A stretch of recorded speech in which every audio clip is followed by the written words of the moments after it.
What's up, guys? I'm Scott Sturman, and I'm joined by Matt Deitch, and this is episode 37 of the Midwest Angler Podcast.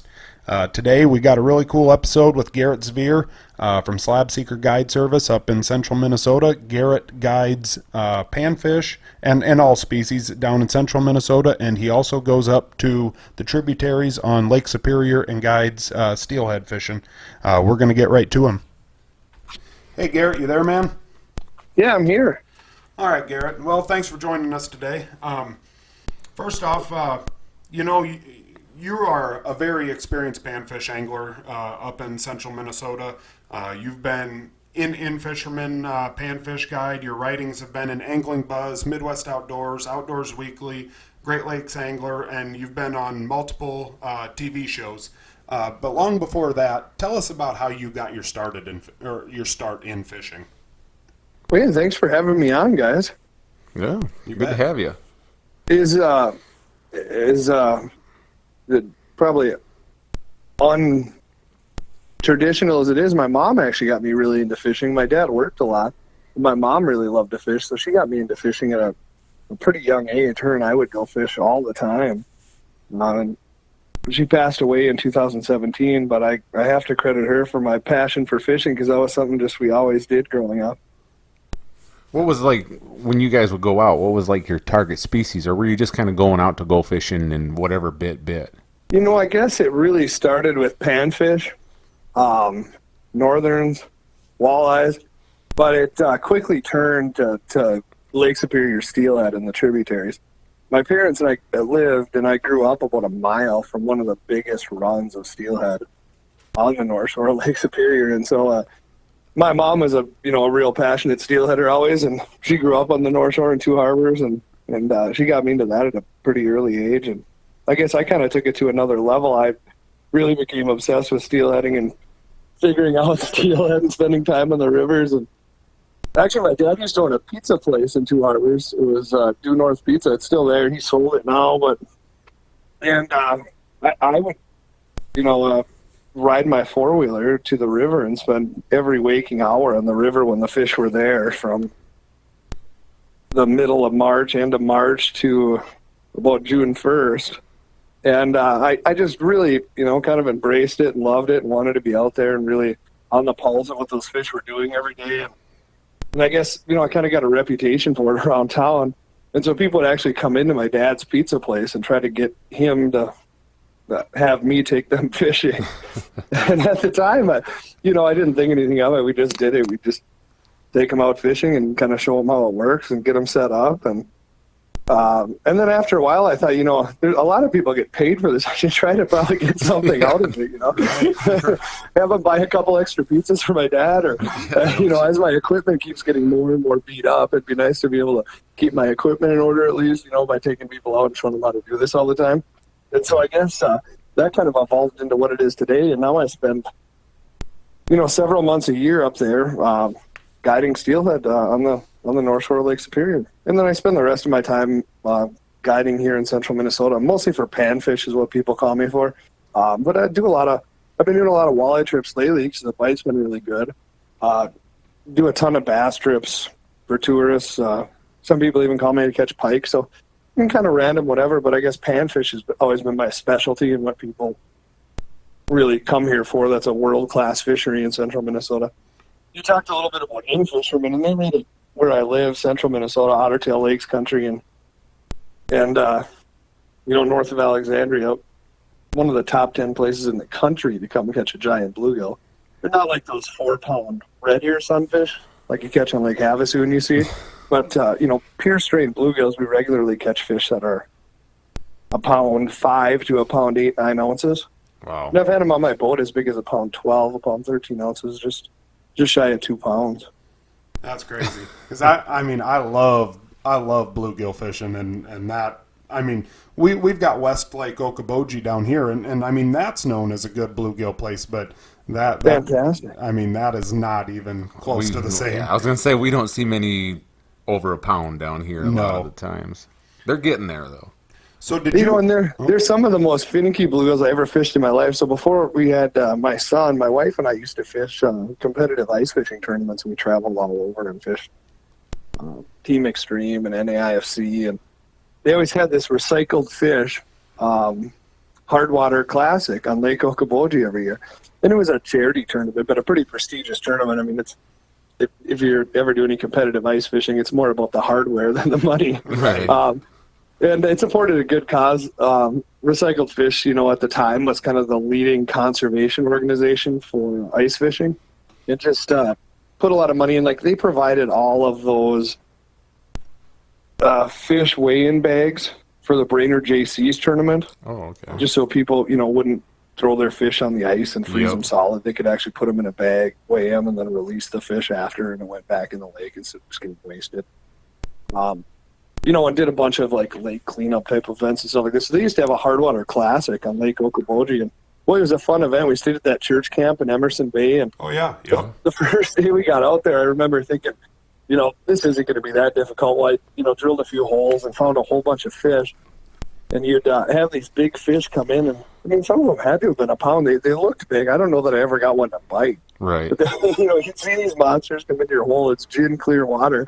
And they nudge your tungsten jig with their nose, and it'd swing like a pendulum, and they bump it again, and then they just turn and swim off. And it's like, wow, he never ate it. He just bumped it a couple of times. Yeah, we know what that is. Yeah, we call that the old Okoboji back pedal right there. They come so flying those are some in. of the most finicky bluegills I think I've ever encountered in my life. I'm like, one guy threw a rod and broke it. He was so frustrated watching these fish during the tournament. Like, broke a $100 Thorn Brothers rod because he threw it halfway across the lake. Just frustrated with these fish he couldn't get to bite. It was a fun event, but the guys that won that did come in with monster bags of fish. I think the last year I fished it, Rod Wooten had the biggest fish of the tournament. It was a pound 3 or something like that. I mean, a big mont, like an 11-incher. Yeah, and I don't know how we got that thing to bite. I think I had some of those come in, but I never got one to eat it. Right. Yeah, this last year we really had a good class of fish. I mean, there were people that were catching 10s, and never. I don't know. I've never caught an 11, but there were people that were catching 10s out on West Okoboji. So who knows? Maybe this year's the year. But and there, one thing we noticed there too is you couldn't put a real heavy pounding action on your jig. Something with a lot of vibration. You had to kind of swim it real nice. They call it the Okoboji swim or whatever. So your spring bobber just waves a little bit. And the size of the tungsten I thought was pretty crazy too. Where I live, 3-4 millimeter stuff is kind of your day in, day out bread and butter. But I mean, we use some tiny, 1.5 millimeter stuff with a hole in the head and a single Euro larva. Yep. Yeah, you got to be finessing them here.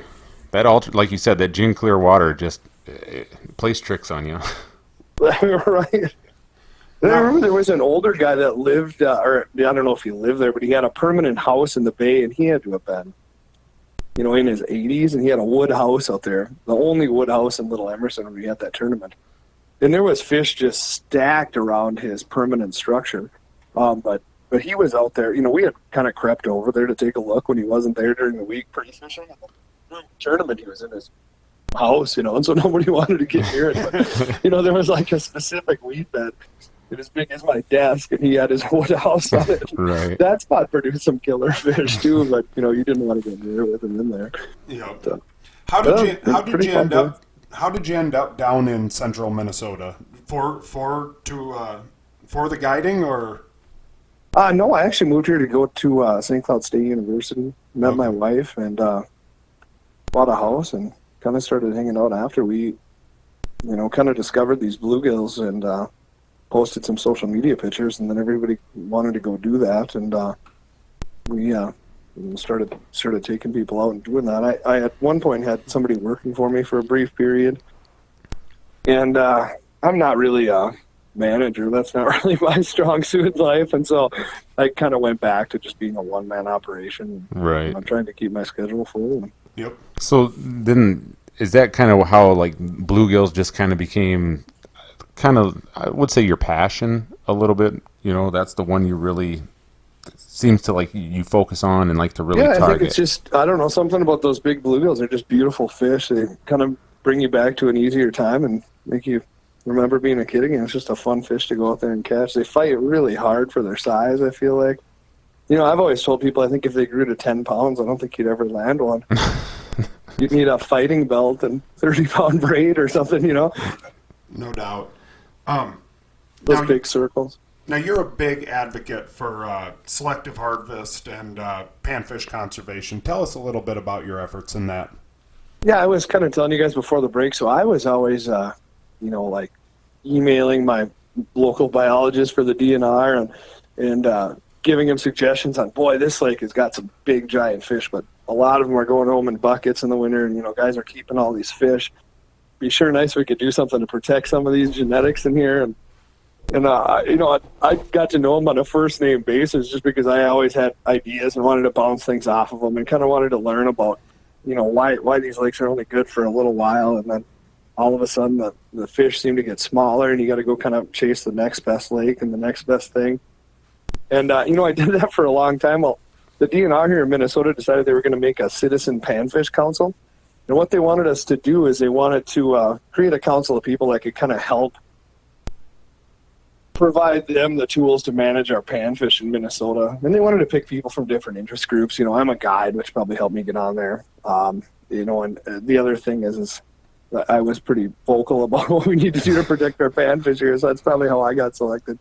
But some people are resort owners. Some people are just recreational anglers. And they tried to pick different people from different parts of the state with different interests in panfish and, kind of have a group of people together that could kind of brainstorm and run things off each other about what we can do to keep our pan fishing in Minnesota really special and what it is. And so I've been doing that for the last 2 years. I've been on the Panfish Council. And what we really wanted to do as a group is we wanted to really lower the limit of bluegills in Minnesota. We worked really hard on it, and I think everybody in the group kind of wanted to see a slot limit. With bluegills, what's really important is genetics and also just keeping big males in a population that'll chase smaller males off the spawning bed so they don't spawn at too young of an age. Because a lot of the data has shown that when bluegills spawn at too young of an age, they have no reason genetically to grow big anymore. And so instead of focusing on growth, they just focus on trying to spawn. When they're not allowed to be on those spawning beds and the big males push them off, they have to biologically grow big to complete their life cycle and have their offspring. And so those big males are super important to a population. So I think almost everybody in the Panfish Council really wanted to see like a 1 over 9 inches per day or 1 over 10 inches per day with, even if it stayed at 20 bluegills like it is, statewide. But the DNR took that kind of off the table for us. They said that wasn't in the toolkit. They didn't want people to have to measure panfish just because they don't want to make it confusing. They want to be, make it a thing that people can go do and it's easy, which I understand, and not create another barrier to going fishing. Mm-hmm. So we tried to propose like a 10 fish limit and a 15 fish limit, and we finally got the final word here last March that they're not going to lower the limit statewide on bluegill. So it was kind of a negative thing, a down thing for those of us that really wanted to see this and worked hard at it. But what they did say is we could look to get some special regulations on certain fisheries here that are known to have giant fish, and maybe put just a few lakes aside for the future and have some lakes that have some 5 fish limits or some 10 fish limits. Because the data has really shown that less harvest really keeps that size good. Yeah, we've been working hard on that. The other thing we've been tasked with, and that's why I was excited when you guys said you'd have me on, is just trying to kind of spread the message. Just so anglers kind of on their own say, this one's pretty big. Let's keep a bunch of these 8 inchers and that 10 and a half incher. That's a pretty special fish. And I always tell people in my boat, just like my son will probably never be a 7-foot center in the NBA. It's the same with those big bluegills. If you take out all those big centers, pretty soon you're not going to have those genetics in the lake and you can actually do irreversible damage. Right. Now, what do you consider a big bluegill? 9 and above? I guess when you take out a group on your guide trips, what do you release and what do you keep? In my boat, the self-imposed slot limit, and I'm real clear with this via email when people call me to book trips, is 9 inches. We don't harvest any bluegills in my boat that are over 9 inches long. I actually work pretty closely with Eric Frank from Angler's Touch taxidermy, and he's an awesome replica bluegill artist. So if people want to fish for the wall, we'll get the proper measurements. And Eric's really kind of trained me into my head to get these girth measurements right, so he can get, the right mold and get their fish right. And so we can get them a replica that'll look better than the actual fish and last longer. The skin won't deteriorate. Just like when you walk into a bar, do you ever see any good taxidermy in a bar? Well, it depends what time of night it is. Like my wife would have thrown that away if it was in the living room, It looks good at 8. It looks bad at 8. It looks really good at 12. Right. Yeah, exactly.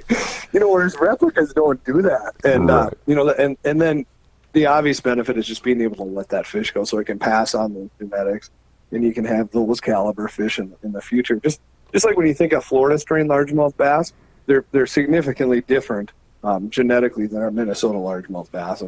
And genetically, those giant bluegills are really superior, and by taking out those good genetics, you can really do damage that could never be repaired. Right. And so those fish are just so important for a population. So yeah, I'm always really clear. A lot of my customers want to catch, some big trophy bluegills, but we take good quality photos, get good quality measurements if they want to do a replica. But I think the growing trend is even just to have good pictures of your fish. People want something they can put on their Facebook and on their Instagram. And even sure. Getting replicas and mounts and stuff, I think is less popular than it was even 3-4 years ago. Yeah. Now, along with that, talking about 9 inches and above and releasing them, with the selective harvest thing, just because, the limit is 20 doesn't mean a person needs to keep 20 for it to be a successful day. I mean, Agreed. That's kind of funny. I just actually was talking to Scott McIntyre about that. We talked to him about him a little bit. He works for the DNR. And he talked about that too. And, and I had said that one of the first things I always do when we start catching fish in the morning on my boat is I always ask people, like, realistically, how many fish do you guys really want for dinner? And, I'll hear some jokes like, well, are you cleaning them or are we cleaning them? I'm like, well, either way, I can clean them, but what are we talking about? There's 3 of you guys. 60 is crazy. So what are you thinking? And, nobody ever says like, oh, it's 60, the full Minnesota limit. Like, I can't think of anybody all summer that said that. Usually people really, kind of think about it and they're like, we'd like to have a fish Friday night when we get back to the cabin. If we had, 15 nice ones between the 3 of us, that'd be a pretty good fish fry. And maybe we'd keep 20 so we can take a few home too, right. Between 3 guys. Yep. I'm like, perfect. Right. But I kind of tally their fish throughout the day, and I'm like, so we got to 20 and just let everything else go, huh? And they're like, yep, that sounds good to us. And that's a real normal conversation in my boat, because when you think about keeping 60 bluegills for 3 guys, that's pretty crazy. Do you think social media has had a terrible influence? Like, everybody wants to post that picture with a limit. I think it's changing. In a way, I think social media has had a bad influence, and here's where I think it has. So a lot of the lakes that, we get on in Minnesota, I don't ever advertise whatever lake I got these fish on social media, but some people do. And, and it's one thing to tell a few people about it or to take some customers there, but to tell, you don't even know what the reach is sometimes. So that's when you get on some of those forums on Facebook. You could reach thousands of people. And so I think that is something that it's not necessarily bad. I'm always been a believer that these are Minnesota public resources and everybody should be able to go out and catch fish and enjoy them. But I do think, it's definitely affected some fisheries before just by putting the word out on a kind of a smaller, fragile body of water. Yeah, and then, and half the battle, like, we enjoy is going out to a lake that you don't know much about, but you know that there could be big fish in there, and just figuring it out and trying to find those fish for yourself instead of just going online and be like, oh, everybody's here, that's where we're going to go. That's where we're right, exactly. And so I think in that sense, social media has kind of had some bad implications. But as far as, taking photos of fishing and releasing them, I think it's probably had a positive impact. In fact, I think a lot of people I get in my boat, especially younger people that want to fish and catch a big bluegill, that's all they really want is a couple, shots for social media for their Instagram accounts. And, they're not looking to take home a nice screen pail full of fillets whatsoever. Maybe a meal of fish for that day and a couple Instagram photos is really all they're looking for. And it seems like those photos of fish laid out on tables are kind of getting less and less, I feel like. Yeah. I have a good friend who manages one of the biggest bluegill pages on Facebook, and They were so bad when he started it like 8-9 years ago that it was just always a full cleaning table with them all laid out perfectly organized, and then the knife in there to show the, how big they were. They were bigger than a 9-inch fillet knife, and he actually it took away that privilege on there, so you can't share photos on there anymore. You got to send them to him, and he's got to approve it before. Because it was just sad to see. I mean, you'd see 80, 100 fish piled up and big giant ones. But I think I'm seeing less of that. I mean, most people want a nice shot on the water holding a big fish that looks like a hubcap and not laid out on a cleaning table next to a beer can or, Right. Yeah. I think catch and release in all really is gaining a whole lot more popularity. And it might be the social media deal, that you get to show a picture of it online and, your buddies know that it actually happened. You don't need to bring it back to the house to show them. And yeah, hopefully, exactly. Hopefully it's something that's really catching on.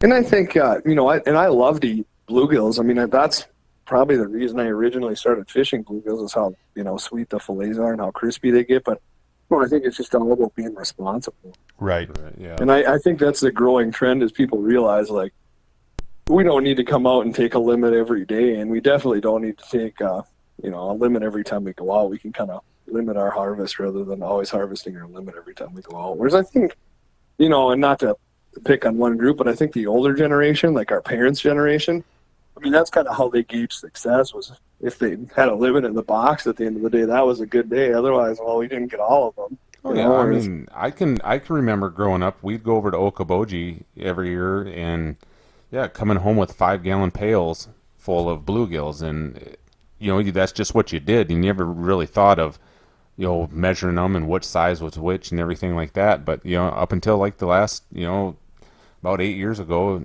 because of social media, it's like, okay, I started to realize that, okay, we needed to start protecting this resource if we want to keep, getting bigger fish and nicer fish and just a healthier fishery. Yeah, absolutely. No, and I remember, and I haven't always been this good either. I learned this from the error of my ways. I remember back in high school, we'd go out with my buddies and we'd kind of play fish poker. I've always been an advocate of like to fish outside. Not even use a house really, like a bucket, and pop a whole bunch of holes and move quickly and stay on top of good fishing all day. And so I'd go with 3 buddies and we all kind of fished the same style. We didn't have a lot of gear on us. We just, ripped holes and kind of moved quickly. And then at the end of the day, you'd kind of play fish poker. So you'd pull, hey, check out this one. You'd pull a big monster on your bucket, and then you'd say, oh, wait, I got one better than that. You'd dig around in there and look at this one, and that stuff is terrible for lakes. And we always put the biggest ones in our bucket because those are the ones you wanted to show at the end of the day. Right. Now I'm always the one who's going to have the smallest fish in my bucket at the end of the day because those big photo ones, I'll take a quick snap of them and put them right back in the hole for somebody else to enjoy and to pass on those. Yeah. So here's a question for you: your go-to bluegill setup, rod, reel, line, and your favorite lure, whatever you use. In the summer or the winter? Well, let's go winter. Winter? Yeah. Boy, I was a St. Croix rods advocate for years, and I really like those ultralights with that spring bobber where you could push it in and out, and kind of balance it with the jig. And kind of a funny story is I was approached by Chris Granroot about JT rods, and I didn't really know much about them, and I said, I've never used that. I kind of got a system. I use these. I can adjust the spring based on the tungsten I'm using. And so I said, I'm not really interested. That's not really my thing. So thanks. Well, I walked by at a sports show. I was working for Ice Team for Clam at a sports show in Blaine, and I walked by the JT rods booth, and they had kind of a crowd around these JT rods with this nightingale spring bobber. And I'm like, I better go check that thing out. Well, I held that thing, and I'm like, this is the nicest panfish rod I think I've ever seen. So I talked to Joe a little bit and bought one, and I went and fished this thing, and I'm like, this is incredible. And so I really fell in love with that JT Panhandler, that 24-inch. Just the balance in your hand, that nightingale spring, how well it holds up in super cold temps, how you can really read bites on there, and it doesn't get kind of limp and bent out of shape like the ones I was using before. And so I really like that. I'm a 2-pound line guy. And so I always run 2-pound test in the winter. I feel like with one it's tough to get a good hook set. A lot of times you break them off on the hook set, or you can't land your pike to get your tungsten jigs back. Yeah. Those expensive tungsten jigs you have down there. And so I've really been a 2-pound guy. I feel like you can land bass and pike on them too. And big crappies, break them off. And then, like 3mm tungsten, I guess probably my go-to of all times jig-wise is a Fiska 3mm in that school bus yellow color. I don't know if you ever use that. No, I know what you're talking about. Yeah. I've caught more big fish on that 3mm Fiska and school bus yellow than anything. I use a lot of Northland gill getters, like a, year round, like a 10 or a 12 Northland gill getter, just a lead jig. Yep. Because they're flat on top, so they show up really good on your flasher. They get kind of a darting action when you pound on them, so they'll kind of dart around in your hole because it's almost completely flat if you look at it. And I like Euro larva. I'm a big spikes guy. I've gotten more into plastic in the last 3-4 years, but I was probably slow to catch on to the plastics revolution compared to most people. And still to this day, I always have spikes on me, even when we're fishing plastic. I still don't fish with plastics. If waxworms aren't working, well, then I'm just not catching fish that day, but I'm going waxworms all in. It's just, with those bluegills in the winter, I always tell people that crappies are dumb. I mean, you can get crappies on plastic all day, but if you ever spend any time watching, like you guys do, you guys are experts at that, I'm sure, fishing on Wookaboji. But if you spend time watching crappies, they don't even look. They come in with that big mouth, take a deep breath, and inhale the jig from 4 inches away. Yep. And so those things, in my opinion, those things are dumb. Use whatever. But bluegills are different. If you spend a lot of time watching them, they'll come up and inspect that thing, and they'll bump it.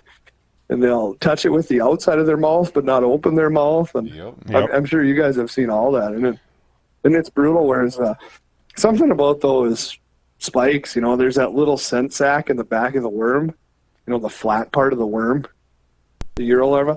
And when you puncture that clear liquid comes out. And that seems to just seal the deal day in and day out. So I buy them like from Vados, and they ship them to my house. It looks like I'm getting it looks like the worst package in the world. It's like a big duct taped. Yeah, you don't want those getting out in the UPS truck. Yeah, plastic bag. My wife was like, "What in the world did you order? It looks like it's dying and it smells terrible." I'm like, "Oh yeah, I need those. Give me those." Yeah. But I buy them 2,000 at a time, sent to my house because we burn a lot of them in the winter, and then keep them in those bait pucks so they don't freeze in your pocket. And I think I probably always have 4 or 5 bait pucks on me just to have fresh red spikes at all times. Now, to go away from bluegill, with your Slab Seekers guide service, you also guide up on Lake Superior with the tributaries for steelhead, correct? Yeah, absolutely. Yeah, steelhead was always mine. Before I had a driver's license, I'd take my 4-wheeler from my dad's house and drive down there, and I'd see all these guys from the cities, and they'd look, and they'd be like, "You drove that all the way here?" And I'm like, "Well, yeah, I didn't come from the cities," and they'd laugh. Like, I wouldn't have been able to take it on 494, but where I live, yeah, I never even went on gravel. I never even went on blacktop, Now, so yeah, I still spend a lot of time up there. In the spring, I do the North Shore from Duluth all the way up to Grand Marais and kind of follow the migration based on where the fish are up the North Shore. And that usually lasts. It starts around this last year was really late, but historically it starts around the 1st of April and goes until the middle of May. This last year it started about the end of April and went well into June. It was just really a late start this spring. And then in the fall I go to the Brule River and I guide on the Brule River north of Superior in Wisconsin. okay. We don't get a fall run of fish on the North Shore, so our fish on the North Shore of the steelhead, they come out of Lake Superior for sometimes only a couple days or a week. They run up the rivers, they lay their eggs, and they head back out to Lake Superior. On the Brule, those fish are a little bit different. They run up in the fall, spend the whole winter in the river, and then drop back down in the spring to Lake Superior and lay their eggs in the way out. And that's how they get the term steelhead, correct? Because they're migrating? Right, exactly. When people argue from the West Coast that we don't have real steelhead here, Because I'm not they're sure, supposed but whatever to. you want to call them, they're big and mean and they fight pretty hard. Because Guys on the West Coast will say to be a real steelhead, it has to touch the salt. right. But, okay. whatever you want to call them, migratory rainbows, but they're, they've been native in Lake Superior since around 1970, and they're big, mean fish and a pretty fun opponent on light tackle. Yeah, we'll call them steelhead around here. The hippies out there in California can call them whatever they want. So. This is the Midwest Angler Yeah. podcast.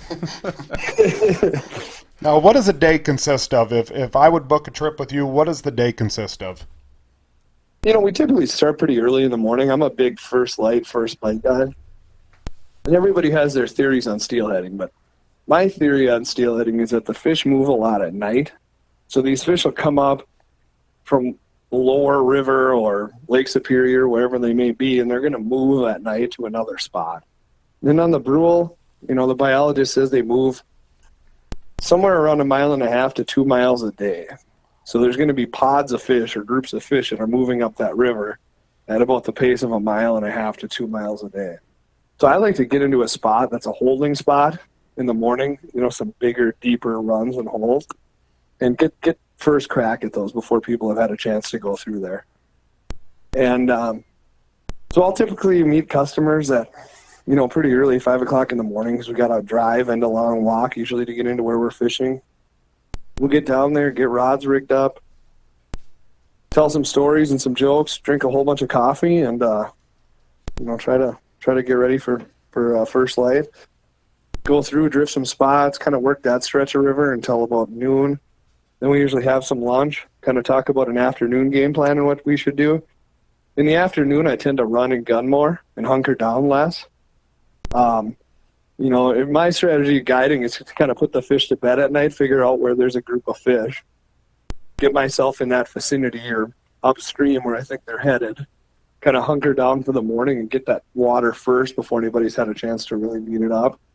Hook some fish, and then in the afternoon kind of try to cover a big stretch of water. Like we might even cover 2 or 3 miles. I'm trying to think. I had a bunch of ladies out from the Wisconsin Women's Fish Organization this past spring on the Brule River, and a lot of them had pedometers, and we kind of compared notes when we were out to eat later at the pizza place that night. Like, I can't believe how many miles I put on today. We walked 4.5 miles, or and so it's a pretty fun active, and we can throttle that back too. I've had a variety of people who really want to get after it, and we can cover a whole bunch of water. And I've had some older people who just kind of wanted to get into a spot, make some good drifts, and have more of a laid back day. So we can kind of tailor that too. But it's all wading and fishing. We can use fly rods, center pins, spinning gear, kind of whatever the person wants to do. Sometimes a combination. Tell us what a center pin is. A center pin is just a big line holding drum, kind of like the first fishing reels ever invented. It's just a big spool that holds line and revolves on a single center pin. The advantage to fishing out in a river is when you're bobber fishing, you can throw a bobber out into the current, and it's going to slowly revolve the same speed as the current and let line out at the exact same speed the current is moving. So you can really cover a lot of water. Okay. I knew it. I mean, it looks a lot like a fly rod, but obviously there's something there that's different. Exactly. Yeah, instead of having a drag system, you just have to use your hands to fight the fish, which kind of adds to the excitement. There's no multiplier function on it, so when you get one crank of the handle, that's just one rotation of the size of that spool. Right. So if it's a 5-inch spool, you get 5 inches every time you crank the handle, which kind of adds to the excitement of it too, the hand-to-hand combat factor in fighting these big fish. What's your average size steelhead that you usually catch up there? Like your average size to your on the big North Shore. ones? I'd say on the Brule, they average in that 23 to 24 inch range.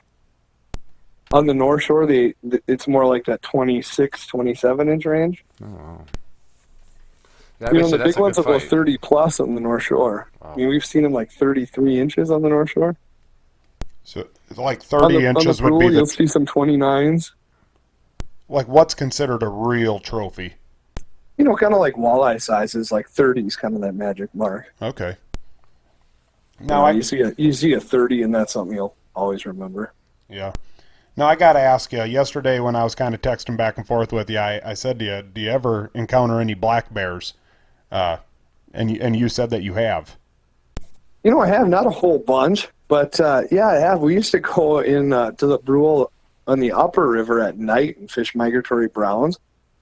So starting like this time of year, the brown trout from Lake Superior are going to actually run up in the Brule and spawn, and they go way up above Highway 2, if you know where that is on the Brule. And that's kind of their territory up there. And we used to go up there at night, and we'd fish jitterbugs and floating rapalas and big mouse patterns on the fly rod and fish these browns. And the hours you want to keep for them is you want to find dark nights where the moon isn't out, or you want to fish before the moon comes out. Because once that moon gets bright, they won't even eat. I mean, they're really a funny, nocturnal, picky fish. And I was back there fishing browns one night by myself at some ungodly hour. You know, it was Saturday night or Friday night. I didn't have to get up and do anything in the morning. So, you know, at 1 o'clock in the morning on a dark night, I'm out fishing these browns back there by myself. And I heard something splashing behind me. And it's always kind of an interesting trip back there anyway, because you'll have deer that come out. There's all these muskrats in the water. So you'll be walking, and all of a sudden there's a muskrat like right in between your legs practically, and you're like, "Ooh, I'm gonna get away from that guy," you know. But I heard, you know, I'm out there weighted up to my waist, and I hear there's sticks breaking, and it sounds like somebody's driving a truck through the woods behind me, you know. So at that point, I like turn around and flip my headlamp on, because I'm like, this is the most noise I've ever heard back here, you know. And I look behind me, and I'm assuming it's just a deer that's gonna pop out, but it was probably about a 200-pound black bear popped right out to get a drink, and didn't really know what I was. I don't necessarily think they see that good. I'm no bear expert, but and just continued to kind of walk out in the water right towards me. And so at that point, I'm yelling at him like, "Whoa, hey!" You know, like trying to get his attention, but at the same time not tick him off. And he finally stood up, got a look at me, and turned and barreled it out of there. But yeah, that one was not exactly what I was expecting. It was going to pop out. So did you keep fishing? Yeah, I didn't leave. I moved down a little ways. I was like, I think I'm going to wait down here and kind of get out of his path in case he decides to come back. But, Right. but I stuck it out. Wow. Yeah, I think the funniest thing I had seen back there at night, you know, not even funny, but kind of scary, is there were some guys back there in a canoe on the upper river, and I think they had a few barley pops probably. And I was back there waiting one night, and I heard just a horrible scream and a bunch of splashing, and I thought, oh, man. And it continued on, and one of the people was actually yelling, help. And I wasn't in a canoe, so I couldn't get there super quick, but I reeled up and started to walk down there at a pretty good pace while these guys had flipped their canoe back there at night. And that it was, you know, about this time of year, but it's a spring-fed trout stream, so the water is pretty cold. It never gets above 65 degrees. You know, it's probably in that 50-some degree water, and so they were pretty cold and shaken up. But they had gotten loaded up back in their canoe and kind of got everything together by the time I had got there. I helped them pick up the half a dozen beer cans that were floating around their canoe, and hopefully they make some better decisions in the future about going out there at night in that condition that they were in. But yeah, the night fishing is always an adventure up there.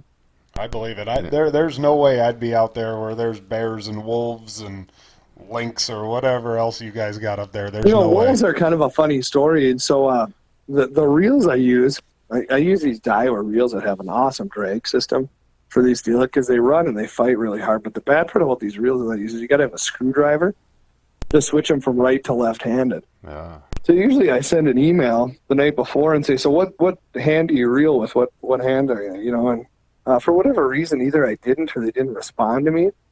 So we got down to the spot in the morning, and I get them their spinning reels and get everything rigged up for them. They're like, oh, that's on the wrong side. And we're probably a mile and a half from my truck, and I was like, no problem. I was like, just kick back. I'm going to run up to my truck and grab the screwdriver, and then I'll come back down and switch these rod handles for you. And it's still dark out, and they're like, yeah, no problem. And so rather than making them do the walk up the big hill, you know, because you're down in a canyon on the river, and it's a lot of exercise to get out of there, I'm like, I'll just let them relax and enjoy a beautiful night. I'll get the handles, you know, get the screwdriver, come back down, and get the rod handles fixed for them. So I walk back up to the truck, and I don't think much of it. Well, I get about halfway out, and I hear a pack of wolves howling. And they're pretty close, you know. Not the direction of my customers, but they're pretty close, and you can hear this pack goes on for a while. And, you know, one starts howling, and then there's like six howling. And I just kept walking to the truck. I went and got the screwdriver. I get back down there, and they're like pissed at me. They're like, "No one ever leave us here again. Those wolves are close." And I was like, "Oh my gosh, you didn't see them, did you?" And they're like, "No, but we could hear them, and it was close." So I always warn people now. We might hear some wolves. I've never seen them. You know, one thing about the wolves is they're pretty elusive. I think all the time growing up up on the North Shore and stuff, I've seen maybe 3 or 4 wolves in my whole life. It's just you hear them a lot, but usually they don't want anything to do with you. Right, because the people that have seen them when they're on the riverbank aren't around anymore to tell you about it. No. And we've seen some deer kills, down there on the river, but I don't think they're killed from wolves. From what I've heard from, my dad and some of the guys that have been around for a long time, is before those deer die, they tend to gravitate towards the water. They think the water is going to heal them and make them feel better. Right. And so a lot of the deer that are sick throughout the winter gravitate towards the river and end up in there. Yep, that is true. Yeah. When we're tracking deer in the fall hunting, when you run out of blood or whatever, you try to get to the nearest water source, and normally you can find them. That's where they go. Yeah, that's pretty interesting. And so, from what I've heard, is most of those deer we're seeing in the river, and those bones and carcasses you're seeing in the spring are just natural deaths that the deer. We did have something kind of funny this spring. I was down opening day, and the Brule is, kind of a big to do and a big celebration. So I don't guide it because there's so many people on the river. It's not like you can really move around or anything. But we got a spot we like to fish kind of off the beaten path, and it's always been the tradition that my nephew and my wife and I go since my wife and I have been together. And so we get down there early and have a fire in the morning before it gets light out and fish. We were down there this year and we were drifting, and these guys coming down the trail must have spooked a deer, and it jumped into the river right in the hole that we're fishing and swam all the way down through the hole. I've never seen that in my life. But yeah, I'm sure that was pretty exciting. It was, yeah, not expecting it, and this deer comes up behind you 100 miles an hour and jumps right in. You're like, what in the world is going on here? That's crazy. But otherwise, there's, that's not a dangerous thing to do by any. The thing you really got to be careful about is just high water. And, that's why it's nice to have a guide your first time out, is I can kind of advise you on the conditions. And I kind of know what's fishable as far as cubic feet per second. You can go on, there's a website, I'm not sure who publishes it right now, I'd have to think, but there's a few websites that publish like how many cubic feet a second per water is coming down the river. Right. And I can kind of tell you what's safe to weigh and what you don't want to get caught up in. We filmed an episode of Prairie Sportsman with Brett Amundsen. I don't know if you know him. Last year, fishing the rivers on the North Shore where I grew up, and we had got into kind of an interesting situation. We were out in the morning and we got into a hole and we hooked a whole bunch of fish. And it started to rain about 10 a.m. And we decided we were going to go up a little bit farther. And I probably wouldn't have pushed it this much, but we're filming a TV show. We have a 1-day allotted time frame to film this TV show. And you don't want to look like, you're not catching fish on this thing. Yeah. And so it started to rain, and we pushed our way upstream and made a couple of crosses and got ourselves in like the middle of this river where we're halfway to the bottom where we started and halfway to the top. Where's another place you can get out. And it just started raining harder and harder and harder. And the water kept getting higher and higher and higher. Well, I filmed it with my nephew, and him and I have been doing this for a long time, so we're pretty strong waders. But then we had 2 people that didn't wade a lot with us, a camera guy who had never waded a trout stream, and had 300 pounds worth of camera gear on him. And then the host, Brett. And, we had to make some crosses that were pretty dicey on that one, and that's something I would have never pushed with a customer. But just filming that TV show, we had to kind of do what we could to get through that because we had 1 day to do this. But everybody made it through. The biggest risk was just dropping one of those expensive cameras into the river and having it float out to Lake Superior, or get so water damage that it was unusable. But we pulled it off, and we caught a lot of fish. The rain usually brings in a whole bunch of fresh fish from Lake Superior. That's kind of the trigger that brings them in, is that warm rain in the spring warms up the water temperature. Huh. No, I think we ended up kind of putting together a banner day. Yeah. I think that episode's actually on YouTube, and I think I actually was just watching it here. Is your nephew like Mac or Matt? Mac, yeah, that's my nephew's Yep, Mac. Yep. yep. Yeah, actually, me and my buddy were just watching that literally hour ago. So that's pretty crazy. Really nice. Yeah. And if you notice, the water is, I think it Very shows Brett dirty. one of those crosses where I'm sitting on a rock on the other side where I had made it across. And Brett's about halfway, and he looks back at the camera guy like, he's taking a deep breath. Like, Yep. No, that's funny. But with normal customers too, that was kind of the fear when we got done filming. He's like, how do you think it turned out? Do you think it helped sell trips for you? I'm like, either that or it scared a lot of people who never wanted to go steelheading. No. But that we would have never pushed it that hard under normal circumstances with normal customers. It's just right kind when of you're what when you're happens when you got 24 hours to film a TV show. Under time Absolutely. crunch. Yep. But, well, Garrett, we really do appreciate you swinging by. Appreciate you talking panfish conservation. We appreciate you talking steelhead on the North Shore. Before we let you go, why don't you go ahead and plug your guide service? Let people know how they can get a hold of you if they want to do stuff like this.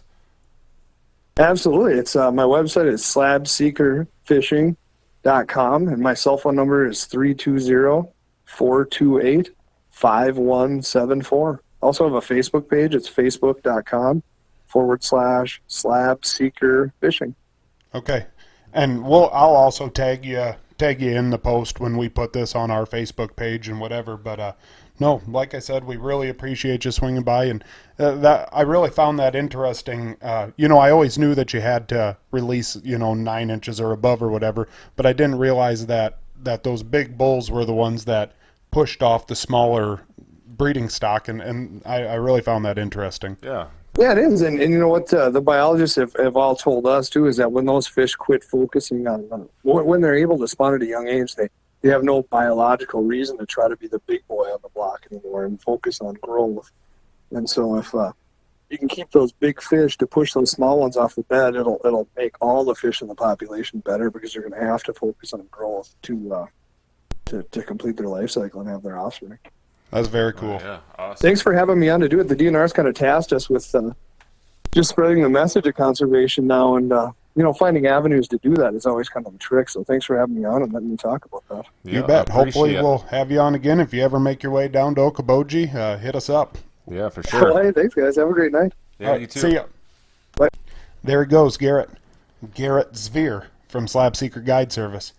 Yeah, way cool dude. Yeah, great interview. Glad that he could talk with us tonight on the phone, and a lot of cool, interesting things that a lot of people don't realize, especially that with like the selective harvest with those bluegills, about putting the big ones back, and those 7 to 8 inch range ones, or 7 to like 8.5. Anything under 9 are the ones that you really want to keep, and let the big ones go. Right. Like he said, it's kind of like they want to put all that energy into getting big instead of just breeding when they're small. I guess it's kind of, I guess it's like dudes at the gym. Yeah. If you walk into the gym and all the dudes are little dudes at the same size, you figure, I didn't got to get, that's all right. This is all I got to get bigger. Well, if they're all big jack dudes, it's like, all right, I need to get big and jack. So. Right. Right. And I never thought of it that way, but that makes a lot of sense. I want to ask you, Matt. So you're up there, North Shore of Lake Superior. Your guide just takes off to go back to the car, and you start hearing wolves howl. What are you doing? Well, I'm getting online and ordering a new pair of waders, because there ain't no cleaning those out. You might as well go new. Absolutely not. No way. I would be going bananas. I'm telling you what, I'm sitting back to back with everybody. You watch this way, I'm watching this way. Right. Grabbing some sticks or anything sharp nearby. Yep. Well, we got some cooler temps, Matt. You're back in school. Man, yeah. It feels nice, those cooler temps at night. The water temps are starting to drop, so fall fishing's going to be getting here. I'm looking forward to it. It's actually feeling like fall. I went and looked up when the first day of fall was, and it's not till the end of September. Right, but, it's like September 20th or something like that. Right, we're having highs in the 70s, lows in the. We got a couple nights going into the 40s. It's feeling like fall, and we had a late winter, so this was a pretty short summer. Yeah, and it's nice because with the school starting and everything like that, everybody's starting to get busy with that stuff. It means the lakes are going to be less busy. So Yep. on the weekends, you can get over there, and hopefully the water's getting colder, so the pleasure boaters aren't all over the place. Yeah, and you don't want to go fishermen- wakeboarding out there in this No, cold it's water. already too cold out there for wakeboarding, so don't go wakeboarding. Yeah, and it's done for the season. Sorry, guys. Yeah, wakeboarding season's over. Officially closed today. Yep. This what is it? This Monday or this Sunday? Dove season actually opens. Yep. September 1st? Early goose season in Minnesota opens up on Sunday. So Crazy. Yeah, I Crazy. think early teal season opens up this weekend too. Down here. I think Is that so. right? It yeah. very well could be. So there's a lot of those things starting to open up. I mean, fall is here. Archery season opens up in South Dakota, September 1st. I'm pretty sure on private ground. Right. Week already shot Kyle Week Yep. already shot an antelope. Oh yeah, I've been antelope's seeing going. some antelope pictures online. So And I think September's the time for all these elk hunts and, Yep. and everything else. Yep. So it's getting here, but the thing is you can't forget about that great fall fishing. I mean, these fish are going to start putting the feed bag on, and they're going to get fat and big. And if you want to catch a big trophy, something to put on the wall or get a replica to put on the wall, it's starting to get to be that time of the year. Speaking of fat, like football season. It's here too. It is. I It started is. football practice this week, and Yep. I can already tell in my throat and my voice from talking so loud. Not yelling, just talking loud. Right. You got to can talk start to to them. feel it. Yeah. No. Speaking of football, tonight, as we're recording tonight, Thursday night, as most of you guys are probably going to listen to it, it's days past already. University of Minnesota Gophers, SDSU Jackrabbits. Who you got? Oh, I don't know. Minnesota's supposed to be tough this year. They're supposed to have a pretty good team. They've had a few years now under PJ Fleck, and SDSU. They're ranked high in the FBS, right? Yeah, in the FCS series, and but I've heard too that they're not as good as what their ranking says. So Oh yeah. I don't know. I want to say SDSU, but I'm going to go with Minnesota winning this one. It's going to be a close game. It's going to be closer than what people think. Right. I think Minnesota's actually favored by like 13 points or something like that. Really? Not that I'm betting on it, but I did look it up beforehand just because, well, I knew we were going to talk about it. But all right. Who do you got?